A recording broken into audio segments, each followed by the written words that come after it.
Hi everyone and welcome back. Today I have a review of the Kyshadow palette, the Bronze palette. I've had this for months. I got this I think the second time she ever launched it, but I haven't been able to film this video in ages, so I've been putting off using it because I obviously wanted all of the shadows to look new for the swatches. So this is the palette itself. It cost I believe $36 and this is the first Kyshadow or eyeshadow palette that she's brought out.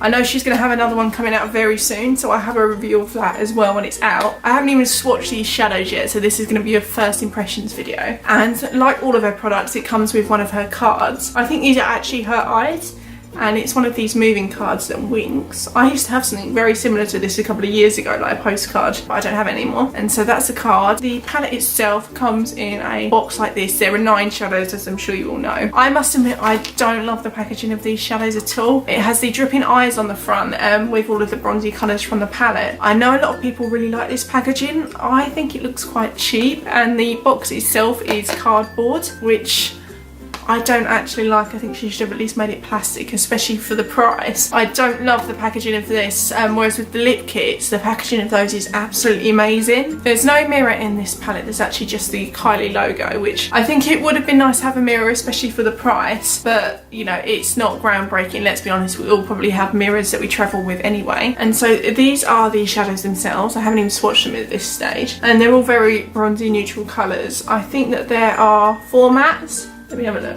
There are, I believe, 6 mattes, 1 satin and 2 shimmers. I know Kylie really likes matte products, like obviously the matte liquid lip kits and the eyeshadows. I'm not a massive fan of matte eyeshadows, so I don't know how much I will like this palette. And I know that it's really hard to get the right formula for matte shadows so that they have good pigmentation. So this is probably a risky first palette with so many mattes, so hopefully she's done a good job. So the shadows themselves are Jasper, and I'll include close-ups of them all now, which is obviously meant to be the satin highlight.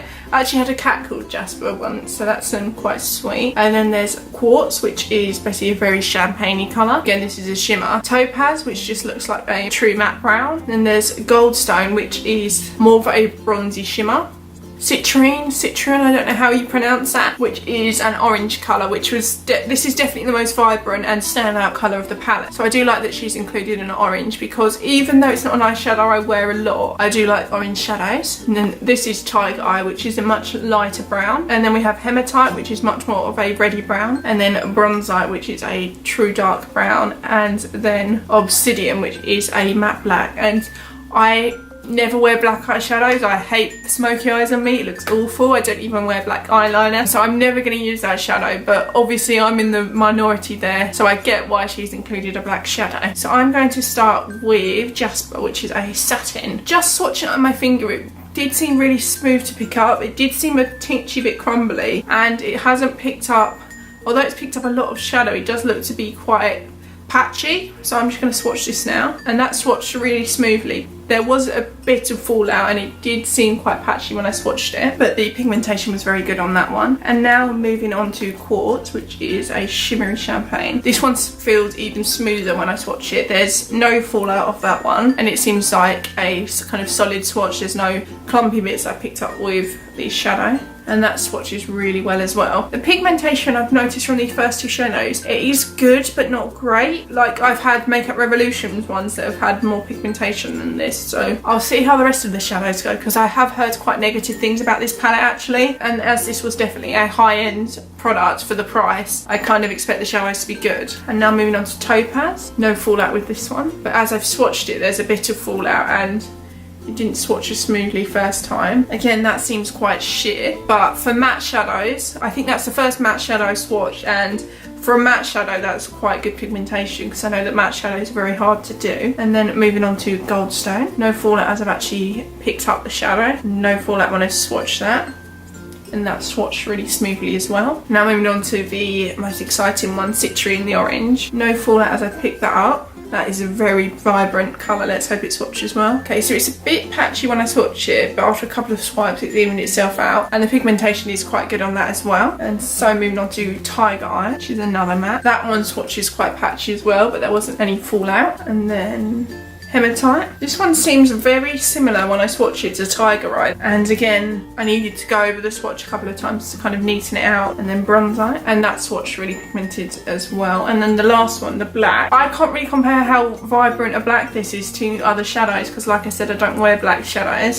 So this is Obsidian. So let's see how this swatch is. So it does seem pigmented. Well, I'm sure there are other black shadows that are even more black than that. Even though I don't wear black shadows, I can tell that that's definitely not as dark as some shadows are. So that is the palette swatched. Overall, I think the pigmentation is really good, but I have seen better pigmentation, but that doesn't mean that it's bad pigmentation by any means. There was a teeny bit of fallout with some of the shimmers, but there are with most shadows as well. I don't think that's a setback. Like I said, this is just a first impressions video. I haven't actually used any of these shadows, but I can't wait to use them. Even though they are mostly matte, I do like that she has put in some shimmers in there. I especially like that the highlight is a shimmer because I love shimmery highlights. So what I also like is that her first palette, she's come out with very wearable colours. I think her next one from kind of her Snapchat where she's posted a preview, even though she posts all her previews in black and white, that one looks like it had much darker shadows. So I think she's probably going to come out with like a black toned kind of smoky eye palette next. So I don't know if I would love that one. I don't know if I would recommend this because I know that this is probably the same price as an Urban Decay Naked palette and the quality of those is amazing, but I don't think it's terrible by any means. I think the shadows do swatch really nicely. They're just not super pigmented like some shadows are. Obviously I haven't worn these as shadows yet, so I don't know how well they will actually wear on the eye, but I would say if you do want to try it, definitely pick it up. There are some really nice wearable colours in here, so I can't say for definite if I would recommend this or not yet, but I would just say just make your own judgment of the swatches, whether it's something that you would be interested in or not. I don't tend to spend money on high-end makeup anymore because I think the drugstore is so good now, but if you do still spend quite a lot of money on high-end makeup, it is probably something you might want to consider. So that was my review of the Kyshadow palette. I hope you enjoyed watching and I'll see you soon.